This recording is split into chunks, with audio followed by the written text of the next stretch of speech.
ओम शांति। आज 30 जनवरी 2026 के बाबा के मधुर महावाक्य सुनेंगे। बाबा बोले, मीठे बच्चे, सारे कल्प का यह है सर्वोत्तम कल्याणकारी संगम युग। इसमें तुम बच्चे याद की सैक्रिन से सतोप्रधान बनते हो। प्रश्न। अनेक प्रकार के प्रश्नों की उत्पत्ति का कारण तथा उन सब का निवारण क्या है। उत्तर। जब देह अभिमान में आते हो तो संशय पैदा होता है और संशय उठने से ही अनेक प्रश्नों की उत्पत्ति हो जाती है। बाबा कहते, मैंने तुम बच्चों को जो धंधा दिया है, पतित से पावन बनो और बनाओ। इस धंधे में रहने से सब प्रश्न खत्म हो जाएंगे। गीत बजा, तुम्हें पाके हमने जहान पा लिया है। ओम शांति। मीठे मीठे रूहानी बच्चों ने गीत सुना। यह किसने कहा? मीठे मीठे रूहानी बच्चे, जरूर रूहानी बाप ही कह सकते हैं। मीठे मीठे रूहानी बच्चे अभी सम्मुख बैठे हैं और बाप बहुत प्यार से समझा रहे हैं। अब तुम जानते हो, सिवाय रूहानी बाप के सर्व को सुख शांति देने और सर्व को इस दुख से लिबरेट करने वाला दुनिया भर में और कोई मनुष्य हो नहीं सकता। इसलिए दुख में बाप को याद करते रहते हैं। तुम बच्चे सम्मुख बैठे हो, जानते हो बाबा हमको सुखधाम के लायक बना रहे हैं। सदा सुखधाम का मालिक बनाने वाले बाप के सम्मुख आए हैं। अभी समझते हो, सम्मुख सुनने और दूर रहकर सुनने में बहुत फर्क है। मधुवन में सम्मुख आते हो। मधुवन मशहूर है। मधुवन में उन्होंने श्री कृष्ण का चित्र दिखाया है, परंतु श्री कृष्ण तो है नहीं। तुम बच्चे जानते हो, यहाँ तो घड़ी घड़ी अपने को आत्मा निश्चय करना है। इसमें मेहनत लगती है। मैं आत्मा बाप से वर्षा ले रही हूँ। बाप एक ही समय आते हैं सारे चक्र में। यह कल्प का सुहावना संगम युग है। इसका नाम रखा है पुरुषोत्तम। यही संगम युग है जिसमें सभी मनुष्य मात्र उत्तम बनते हैं। अभी तो सभी मनुष्य मात्र की आत्माएं तमो प्रधान है, सो फिर सतो प्रधान बनती है। सतो प्रधान है तो उत्तम है। तमो प्रधान होने से मनुष्य भी कनिष्ठ बनते हैं। तो अब बाप आत्माओं को सम्मुख बैठ समझाते हैं। सारा पाठ आत्मा ही बचाती है, न कि शरीर। तुम्हारी बुद्धि में आ गया है कि हम आत्मा असल में निराकारी दुनिया व शांति धाम में रहने वाले हैं। यह किसको भी पता नहीं है, न खुद समझा सकते हैं। तुम्हारी बुद्धि का अब ताला खुला हुआ है।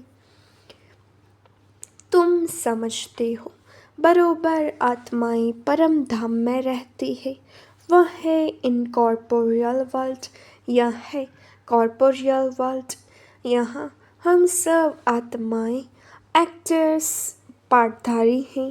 पहले पहले हम पाठ बचाने आते हैं, फिर नंबरवार आते जाते हैं। सभी एक्टर्स इकट्ठे नहीं आ जाते। भिन्न भिन्न प्रकार के एक्टर्स आते जाते हैं। सब इकट्ठे तब होते जब नाटक पूरा होता है। अभी तुमको पहचान मिली है। हम आत्मा असल शांति धाम की रहवासी है। यहाँ आते हैं पाठ बजाने। बाप सारा समय पाठ बचाने नहीं आते हैं, हम ही पाठ बचाते बचाते सतो प्रधान से तमो प्रधान बन जाते हैं। अभी तुम बच्चों को सम्मुख सुनने से बड़ा मजा आता है, इतना मज़ा मुरली पढ़ने से नहीं आता।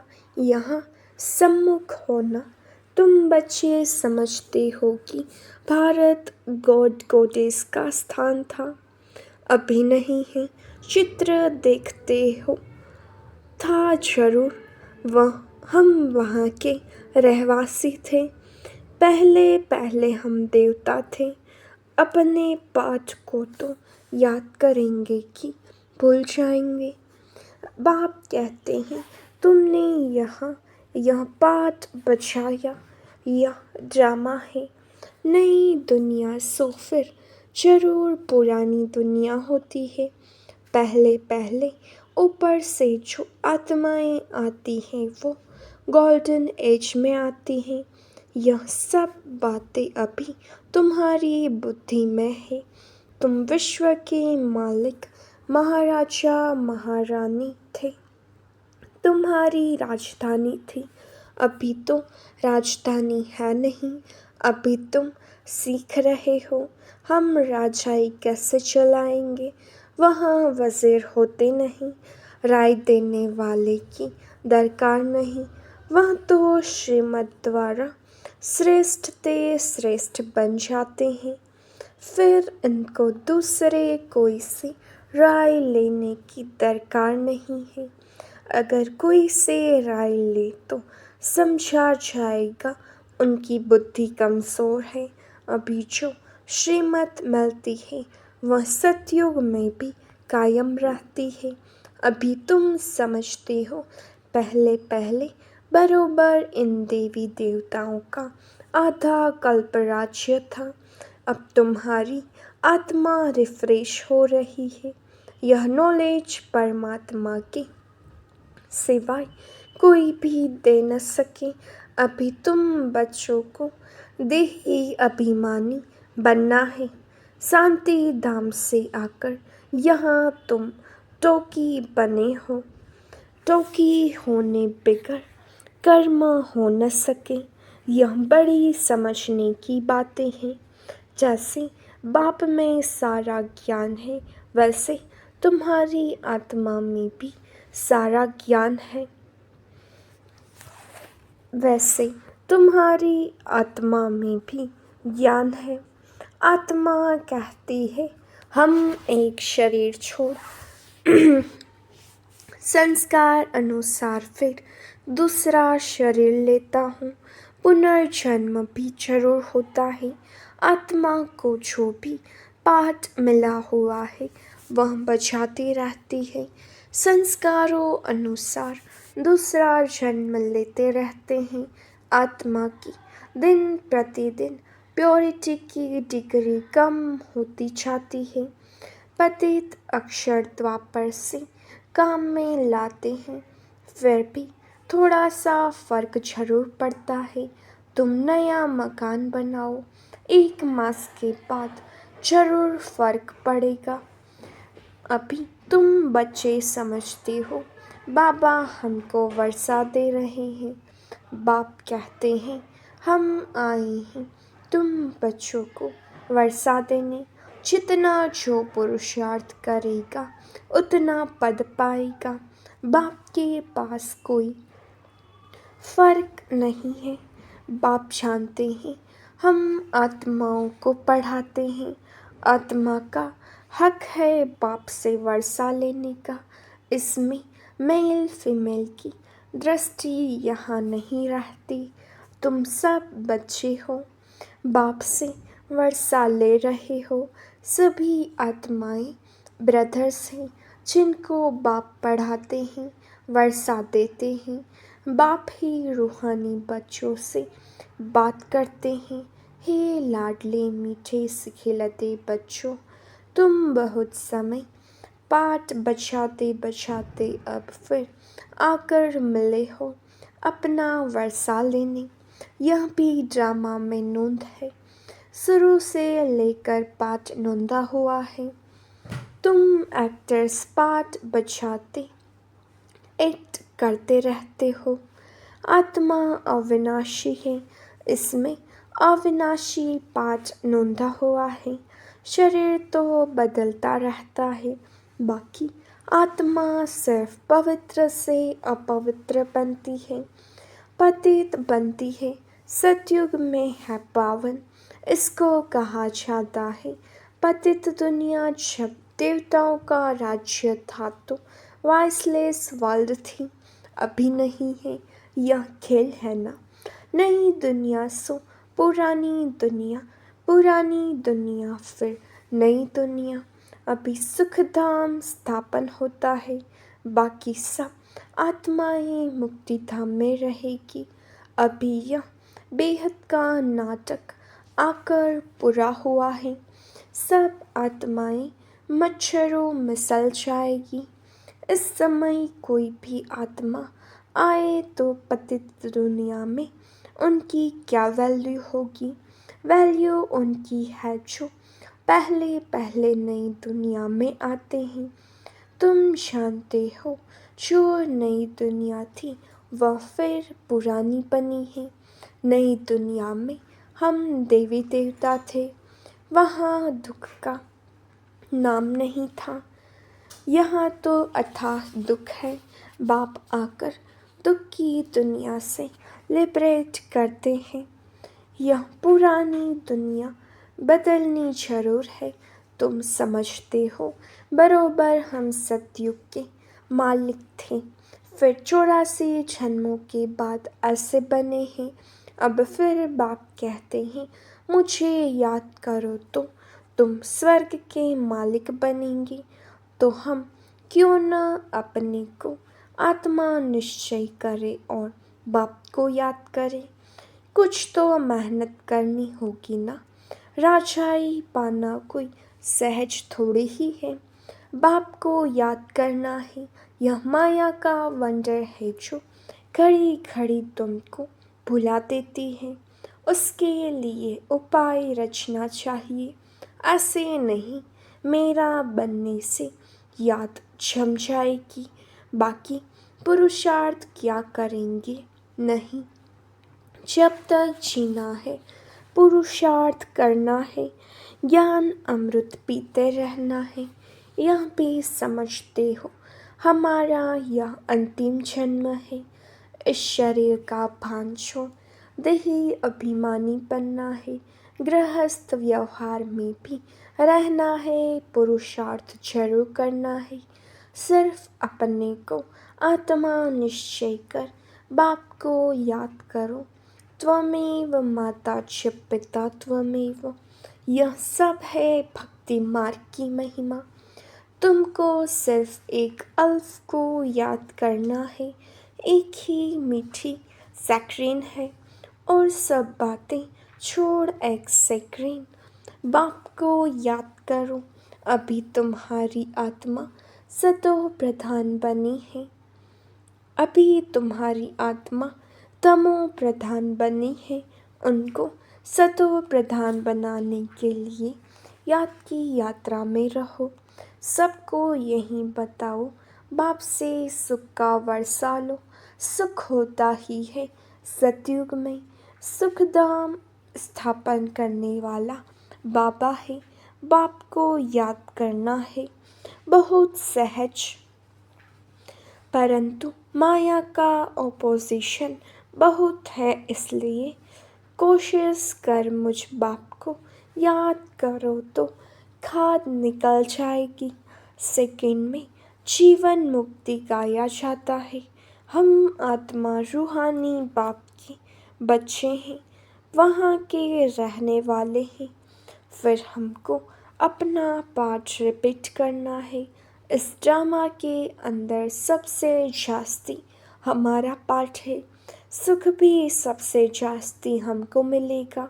बाप कहते हैं तुम्हारा देवी देवता धर्म बहुत सुख देने वाला है और बाकी सब शांति धाम में ऑटोमेटिकली चले जाएंगे। हिसाब किताब चुकता कर। जास्ती विस्तार में हम क्यों जाएं, बाप आते ही हैं सबको वापस ले जाने। मच्छरों सदृश सबको ले जाते हैं। सतयुग में बहुत थोड़े होते हैं। यह सारी ड्रामा में नोंद है। शरीर खत्म हो जाएंगे, आत्मा जो अविनाशी है वह हिसाब किताब चुकता कर चली जाएगी। ऐसे नहीं कि आत्मा आग में पड़ने से पवित्र होगी। आत्मा को याद रूपी योग अग्नि से ही पवित्र होना है। योग की अग्नि है यह। उन्होंने फिर नाटक बैठ बनाए हैं। सीता आग से पार हुई। आग से कोई थोड़े ही पावन होना है। बाप समझाते हैं, तुम सब सीताएं इस समय पतित हो, रावण के राज्य में हो। अब एक बाप की याद से तुमको पावन बनना है। राम एक ही है। अग्नि अक्षर सुनने से समझते हैं। आग से पार हुई, कहाँ योग अग्नि, कहाँ वह आत्मा। परम पिता परमात्मा से योग रखने से ही पतित से पावन होगी। रात दिन का फर्क है। हाल में सब सीताएं रावण की जेल में शोक वाटिका में हैं। यहाँ का सुख तो काग विष्टा के समान है, पेट की जाती है। स्वर्ग के सुख तो अथाह है। तुम आत्माओं की अभी शिव साजन के साथ सगाई हुई है, तो आत्मा फीमेल हुई ना। शिव बाबा कहते हैं, सिर्फ मुझे याद करो तो तुम पावन बन जाएंगे। शांति धाम जाएं फिर सुख धाम में आ जाएंगे। तो बच्चों को ज्ञान रत्नों से झोली भरनी चाहिए। कोई भी प्रकार का संशय नहीं ले आना चाहिए। देह अभिमान में आने से फिर अनेक प्रकार के प्रश्न उठते हैं। फिर बाप जो धंधा देते हैं वह करते नहीं हैं।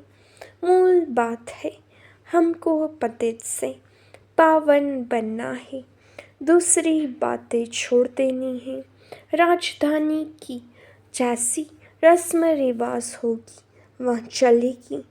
जैसे महल बनाए होंगे वैसे बनाएंगे। मूल बात है पवित्र बनने की। बुलाते भी हैं, हे पतित पावन। पावन बनने से सुखी बन जाएंगे। सबसे पावन है देवी देवताएं। अभी तुम 21 जन्म के लिए सर्वोत्तम पावन बनते हो। उसको कहा जाता है संपूर्ण निर्विकारी पावन। तो बाप जो श्रीमत देते हैं उस पर चलना चाहिए।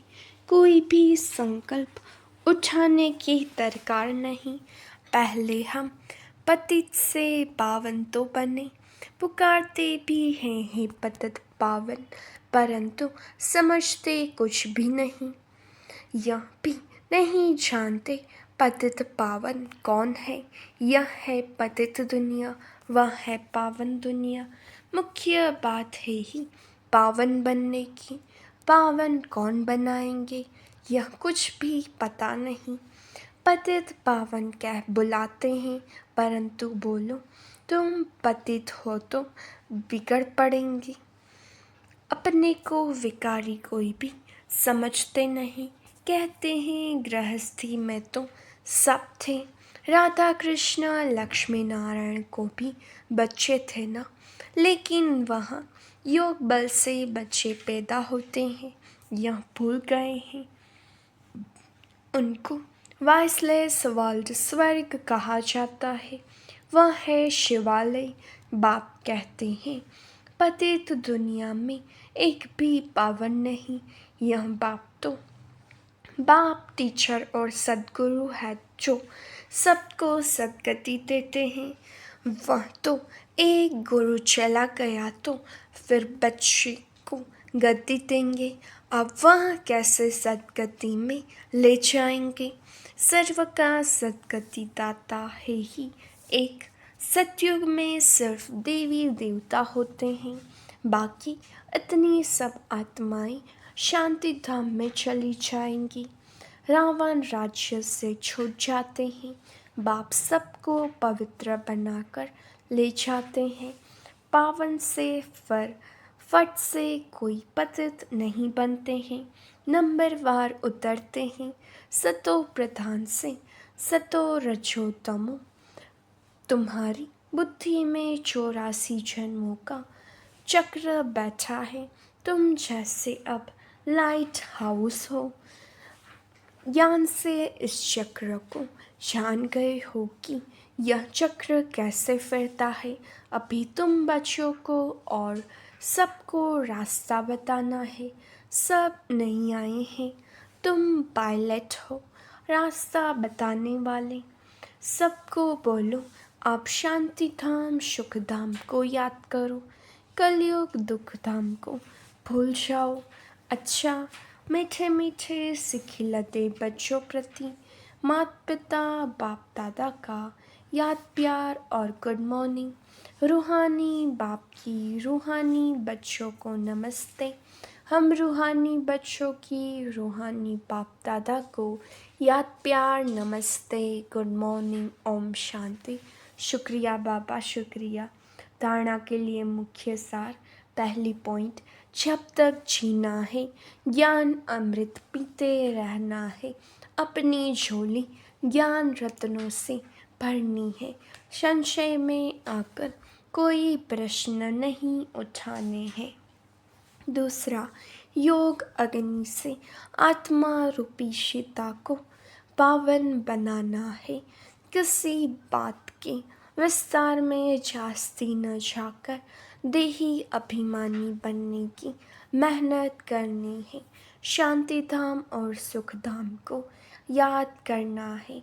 वरदान, सदा मनन द्वारा मगन अवस्था के सागर में समाने का अनुभव करने वाले अनुभवी मूर्त भव। अनुभवों को बढ़ाने का आधार है मनन शक्ति। मनन वाला स्वतः मगन रहता है। मगन अवस्था में योग लगाना नहीं पड़ता, लेकिन निरंतर लगा रहता है। मेहनत नहीं करनी पड़ती। मगन अर्थात मोहब्बत के सागर में समाया हुआ, ऐसा समाया हुआ जो कोई अलग नहीं कर नहीं सकता। तो मेहनत से छूटो, सागर के बच्चे हो तो अनुभवों के तालाब में नहीं नहाओ, लेकिन सागर में समा जाओ, तब कहेंगे अनुभवी मूर्त। स्लोगन, ज्ञान स्वरूप आत्मा वह है जिसका हर संकल्प हर सेकंड समर्थ हो। अव्यक्त इशारे, इस अव्यक्ति मास में बंधन मुक्त रह जीवन मुक्त स्थिति का अनुभव करो। यदि कोई भी स्वभाव संस्कार व्यक्ति अथवा वैभव का बंधन अपनी तरफ आकर्षित करता है तो बाप के याद की आकर्षण सदैव नहीं रह सकती। कर्मातीत बनना माना सर्व कर्म बंधनों से मुक्त, न्यारे बन प्रकृति द्वारा निमित्त मात्र कर्म कराना। यह न्यारे बनने का पुरुषार्थ बार बार करते रहो। सहज और स्वतः यह अनुभूति होगी। कराने वाला और करने वाली यह कर्मेंद्रियां है ही अलग। अच्छा, ओम शांति।